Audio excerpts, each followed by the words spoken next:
sou Bárbara Prince. E eu sou Isa Próspero. E esse é o canal do blog Literário Sem Serifa. E vocês não veem a gente há muito tempo. A gente não se vê há muito tempo também. Esse ano não deu tempo de fazer nada. Mas voltamos para falar sobre as nossas 5 melhores leituras do ano. E como é tradicional, uma leitura ruim, embora eu vá trapacear desse ano. Então, deixa eu já explicar qual é o problema. O problema é que eu só li um livro realmente ruim. Na verdade, nem sei se ele é ruim, eu só odiei ele. Só que eu não posso citá-lo porque eu trabalhei nele.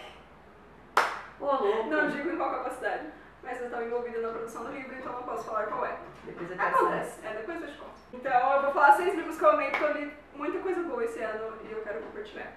Bom, eu também li muita coisa boa esse ano e foi muito difícil escolher só 5. Na verdade, eu fiz uma lista com 7 ou 8 e depois eu fiquei encarando a lista. Depois você menciona os outros 3. Boa, boa.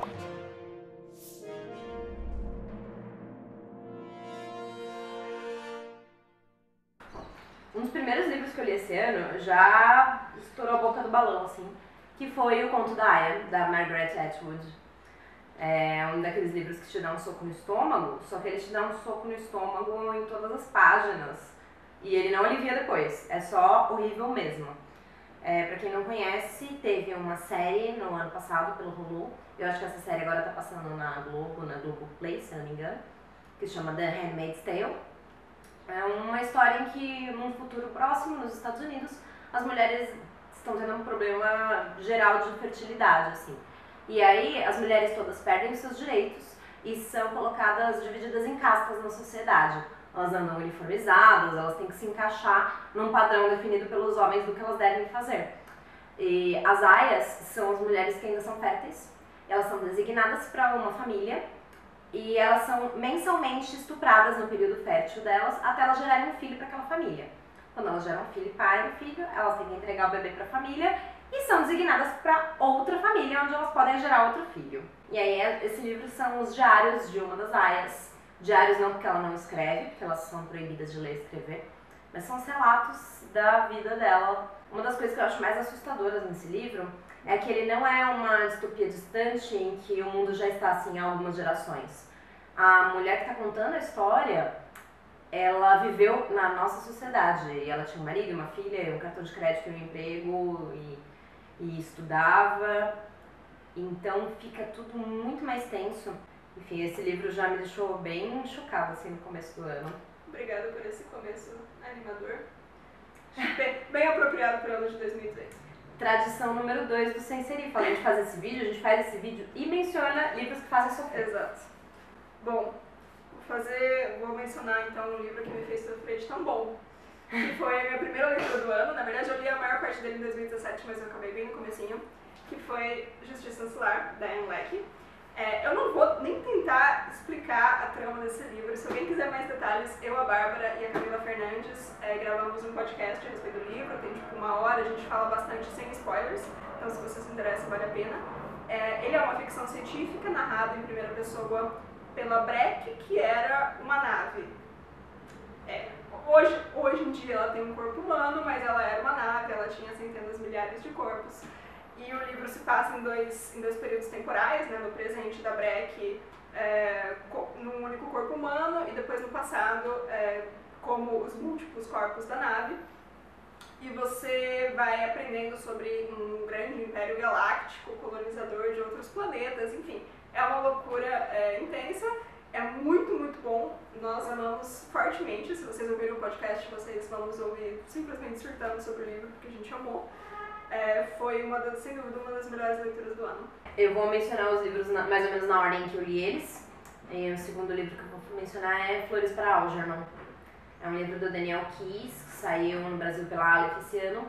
E é um livro sobre um homem que ele tem uma deficiência mental grave, ele tem um QI baixíssimo, e ele é usado como cobaia para uma cirurgia inovadora que vai aumentar a inteligência das pessoas.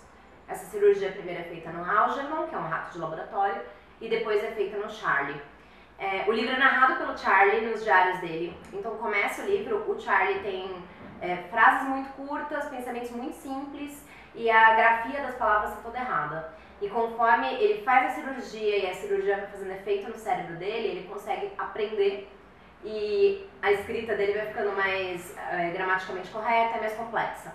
Isso já é muito legal. Mas conhecer a história do Charlie é tenso pra caramba, porque ele não só se torna mais inteligente para assuntos acadêmicos e para estudos, como ele vai desenvolvendo uma inteligência emocional e ele vai percebendo o mundo à volta dele e vai percebendo que o mundo não é tão legal quanto ele achou que era. Pessoas que ele achava que estavam rindo com ele, estavam rindo dele.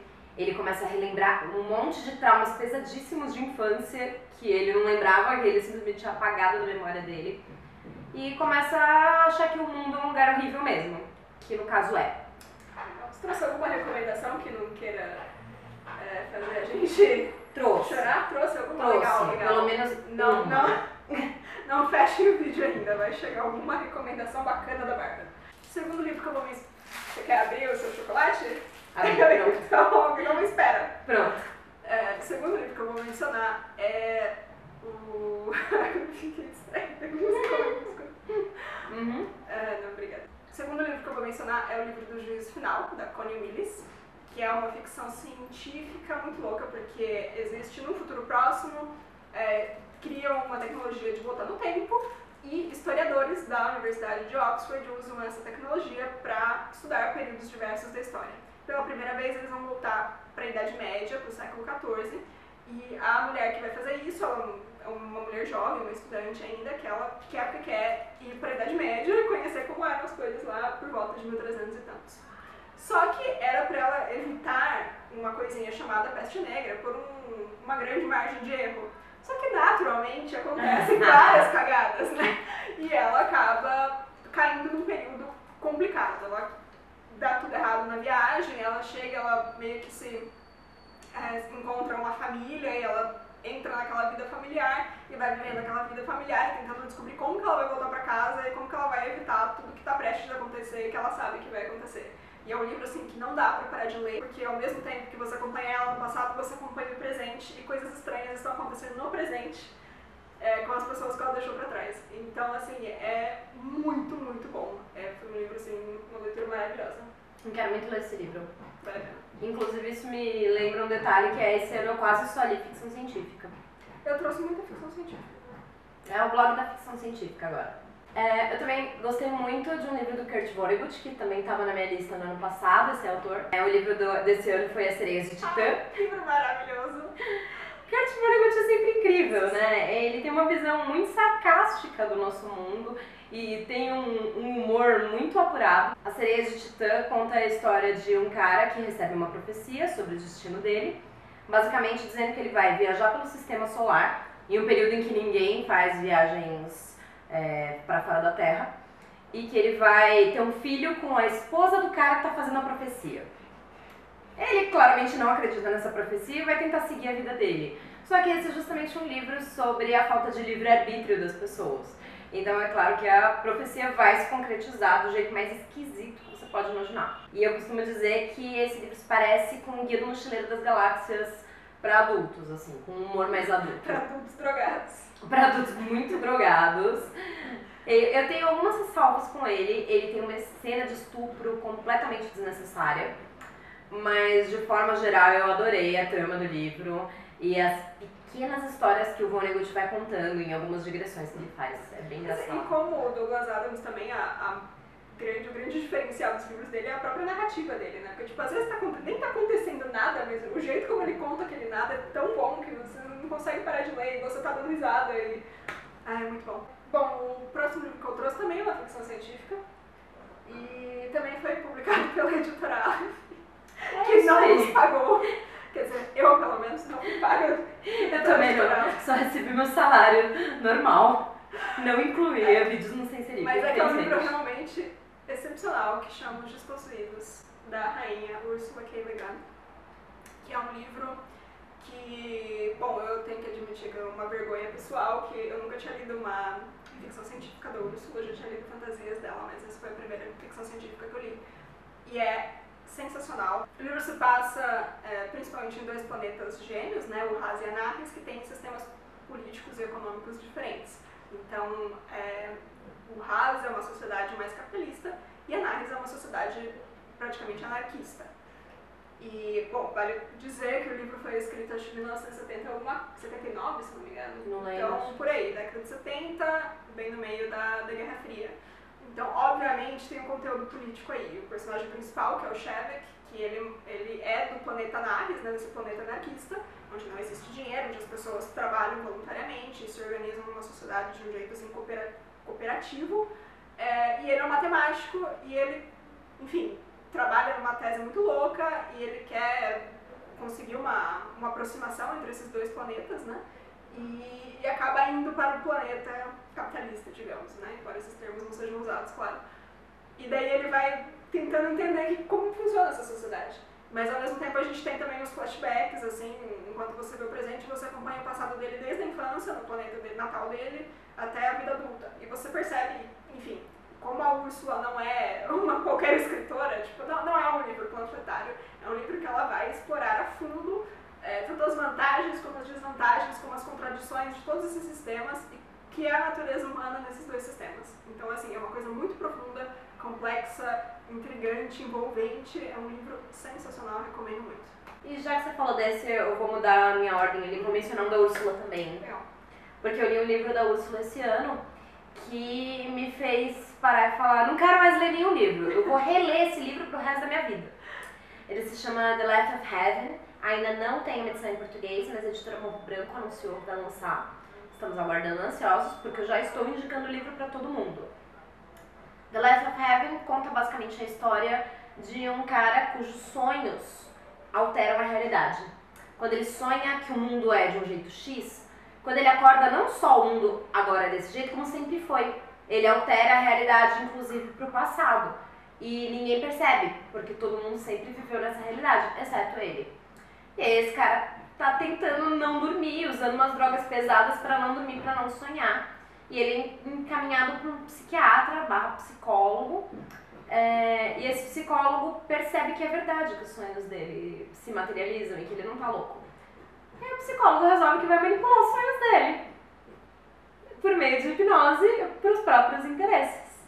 E aí se torna uma história muito interessante sobre relações de poder e sobre a natureza humana. Os rumos da história são inusitados, o desfecho é extremamente inusitado, mas o que eu mais amei sobre esse livro é que cada linha dele te segura. Parece que ela escolheu as palavras certas para todas as frases que ela colocou ali, e isso é uma delícia. A escrita dela é maravilhosa, é muito incrível. Incrível. Esse livro é uma noveleta, ele tem 190 páginas, mas eu li ele muito devagar, porque eu ia lendo cada parágrafo e parando para absorver. Então, Os Possuídos eu queria ler, né, de uma vez só, mas ele tem, tipo, sei lá, umas 300 e poucas páginas. E cada capítulo tinha tanta coisa pra absorver que eu ficava tipo, não dá pra ler sem parar, porque eu preciso absorver primeiro todas essas ideias que ela tá jogando na minha cabeça e depois eu volto. Isso me aconteceu quando eu li A Mão Esquerda da Escuridão também. Você tá tentando, tipo, ler no ônibus indo de um lugar pro outro, mas não dá, é muito denso, né?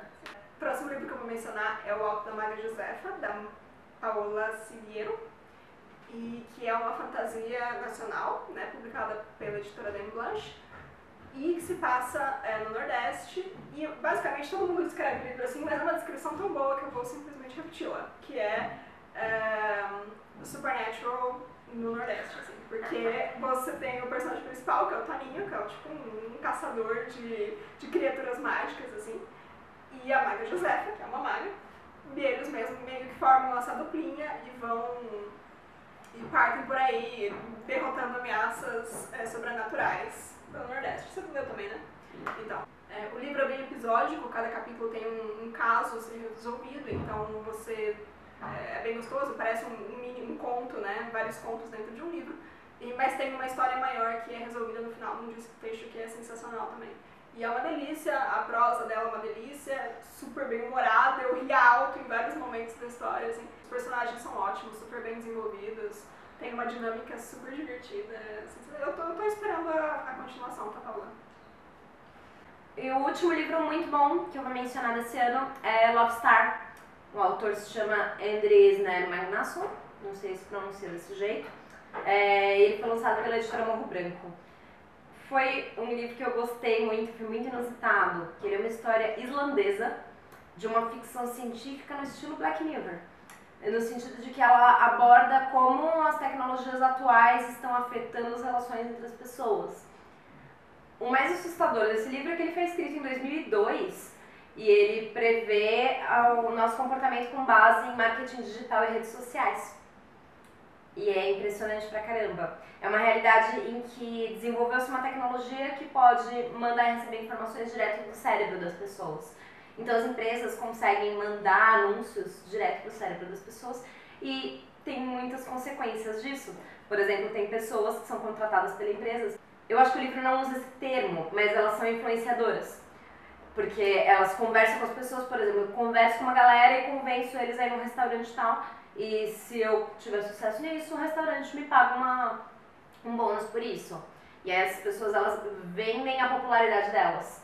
Então, basicamente, os jogadores de futebol americano da escola, a moça bonitona da escola, eles conseguem esse tipo de contrato. E também tem várias outras implicações. Por exemplo, as pessoas que ficam endividadas, uma das formas delas pagarem as dívidas delas é emprestando o centro de fala delas para fazer anúncios. Então eu tô aqui conversando com você e uma empresa percebe que você é público-alvo para um anúncio e eu simplesmente falo o anúncio contra a minha vontade. É uma história incrível e de uma forma muito inusitada o autor mistura isso com folclore. Então tem o lobo mau no meio da história. E é genial, assim. E aí você acompanha a história de um rapaz e a namorada dele que querem muito ficar juntos, mas o mundo não está contribuindo. Porque nesse mundo você não pode simplesmente namorar uma pessoa, você tem que ser selecionado por um aplicativo com o seu par ideal. E além deles, você acompanha também a história do Lovestar, que é o criador de toda essa tecnologia e da empresa que gere tudo isso, que é a Lovestar. É um livro super curto e também incrível, assim, cada capítulo é assustador, que nem um episódio de Black Mirror, e é surpreendente como ele mistura tudo isso e conta uma história bem inocente e digamos que estereotipada, mas muito atual também. Eu gostei muito. Bom, eu falei que eu ia mencionar 6 livros, então eu vou falar as minhas 2 últimas recomendações e depois você fala do livro que você odiou. Tá bom. Você já acabou seus livros? Acabei os que eu amei. Certo. Sim. Então, os 2 últimos livros que eu amei. Primeiro é o Cici, da Madeline Miller. Se você acompanha o Sem Serifa, certamente você já ouviu falar da Madeline Miller, porque a gente só fala da Madeline Miller sempre que há uma possibilidade. Ela é a autora da Canção de Aquiles, que todo mundo aqui adora. E esse ano ela lançou o Circe, que é uma recontagem sobre a bruxa Circe que aparece na Odisseia, né? Que é a bruxa quem o Odisseu ou Ulisses encontra nas viagens dele, passa um ano com ela e depois retorna. Ela ajuda ele a retornar, né, pra viagem dele. E como tudo que a Madeline Miller faz, é maravilhoso, tem uma narrativa incrível, ela desconstrói várias ideias, né? É um livro que dá o destaque pra Circe, fala por que essa bruxa numa ilha no meio do nada transforma homens em porcos, né? Eu não julgo. Eu já não julgava, depois do livro eu julgo ainda menos. É uma leitura deliciosa, como tudo da Madeline Miller, ela tem uma prosa muito gostosa, não é complexa, mas ela descreve as coisas de um jeito muito envolvente, ela cria personagens envolventes. A Circe tem vários problemas familiares, assim, então ok, que ela é uma ninfa, né, que nasceu nos salões do deus Hélio e tal, mas ela tem vários problemas familiares, ela não se dá bem com os irmãos dela, então depois ela é exilada, então tem toda a vida dela desde a infância até um desfecho que eu achei incrível, inusitado também, considerando a mitologia, e muito legal. Na verdade, tá de acordo com a mitologia, eu só não sabia dessa parte da mitologia, mas tudo bem. E vai sair pela editora Planeta no ano que vem, 2019, com tradução minha. Que foi uma honra e um prazer. Espero que vocês gostem. Depois, quando sair, a gente faz mais propaganda nesse livro. Eu comprei esse livro também, eu ainda não li ele, mas se ele for que nem a Canção de Aquiles, você não precisa ter lido Homero pra apreciar a história, né? Nada a ver. Tanto que as partes da mitologia que eu conhecia, era tipo, legal, eu sei do que você está falando. Mas o que eu não conhecia ainda foi tipo, tudo bem, dá pra entender perfeitamente, você só não faz a conexão, assim, sabe? Mas não é necessário nada, não. E por último, um livro que eu entrei numa livraria um dia numa viagem e eu vi o título dele, eu falei, eu tenho que ter esse livro, que é o The Book of English Magic, que é este tijolinho, que eu acabei lendo bem rápido por ser um tijolo, mas basicamente ele conta toda a história da magia inglesa, né? Não nem britânica, especificamente da Inglaterra. Então ele vai desde os druidas até os magos anglo-saxões, até o período medieval, o período da alquimia, o período elizabetano, até chegando hoje. O legal desse livro é que ele não faz só um panorama histórico, mas ele também fala como esses tipos de magia ainda existem hoje, como existem pessoas ainda hoje que praticam essas magias, não só na Inglaterra, mas em todo o mundo. Então, como a magia dos druidas, por exemplo. E o livro inclui algumas entrevistas em todos os capítulos com pessoas que ou estudam esses períodos históricos ou praticam essas magias. Então é um negócio muito legal, tanto para quem estuda a história da magia, ou se interessa pelo assunto, ou gosta de fantasia inglesa, ou escreve fantasia também, porque você fica com várias ideias com as coisas que aparecem aqui. E é muito divertido, tem tipo, descubra qual que é a sua carta de tarô, sabe? Tem vários testes também, tipo, é um livro super sério, super bem pesquisado, mas também tem umas coisinhas divertidas. E no final a gente te dá dicas, se você tiver a oportunidade de ir para a Inglaterra e visitar algum desses lugares, o que eu quero muito fazer, também aposto que vai ser muito legal. Agora a gente tem que falar o livro que a gente não gostou. Um livro que eu menos gostei esse ano, nem é que seja um livro muito ruim, é só que todos os outros livros que eu li eram extremamente bons. E aí esse era só, tipo, por que eu tô lendo esse? Não lembro. Ele se chama Mentes Sombrias, e a autora é Alexandra Bracken, foi lançado pela Intrínseca. É um livro sobre um grupo de adolescentes numa realidade em que todas as crianças e adolescentes foram cometidas por uma doença. A maioria deles morreu. E os que sobreviveram desenvolveram poderes psíquicos esquisitíssimos. E aí ele é contado do ponto de vista dessa garota. Dentro da categorização que eles fazem dos jovens, ela é de um dos tipos mais perigosos, que teoricamente o governo exterminou. Mas ela deu um jeito de não ser exterminada junto com todo mundo. E aí as crianças são todas tiradas dos pais e colocadas em acampamentos, onde elas são só oprimidas pra caramba e impedidas de usar os poderes delas. Basicamente porque os adultos não sabem lidar com crianças superpoderosas. O fato é que o livro tinha, assim, algum potencial, mas ele se torna uma história muito simplista. As personagens são super rasas, eu não consegui me apegar muito a nenhuma delas. E em certo ponto eles se envolvem num triângulo amoroso bem idiota e começam a brigar por coisas bestas demais. O que é verossímil, porque eles são só adolescentes muito desamparados, mas ao mesmo tempo é um tipo de história que se torna interessante, né?